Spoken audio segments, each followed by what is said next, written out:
નમસ્કાર મિત્રો, હલચલ ભારત ન્યૂઝ 24 સાથે ફરી એકવાર હું મારિયા ખાન। મહુવાના તરસાડી ગામથી આવી રહી છે મોટી ખબર।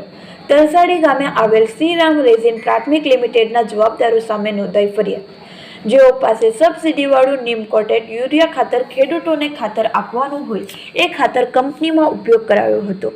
જો કે તેઓ સબસિડીવાળું નીમ કોટેડ યુરિયા ખાતર ઔદ્યોગિક હેતુથી વેચાણ કર્યું। નાયબ ખેતી નિયામકને સમગ્ર વાત ધ્યાને આવતા મહુવા પોલીસમાં આપી ફરિયાદ થતાની સાથે પીઆઈ કેસી પારઘી ઘટના સ્થળે પહોંચ્યા।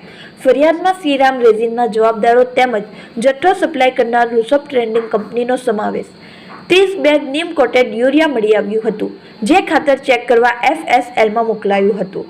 જે રિપોર્ટ આવતા સ્થળ પરથી 3 બેગ મળી આવી હતી। 1500 કેજી ખાતરના ₹57,000 કરવેરા સહિત 67,260 રકમનો FIRમાં ઉલ્લેખ। 27 નંગ બેગ રેઝિન બનાવવાની પ્રક્રિયામાં કંપનીમાં ઉપયોગ કરાયો હતો। 3 બેગ ખાતર જપ્ત કરવામાં આવ્યું। મહુવાના પોલીસ પીઆઈ કેસી પારઘી દ્વારા સ્થળ તપાસ કરવામાં આવી હતી। Bureau chief Hanif Khan, Mahuva. નમસ્કાર, ધન્યવાદ।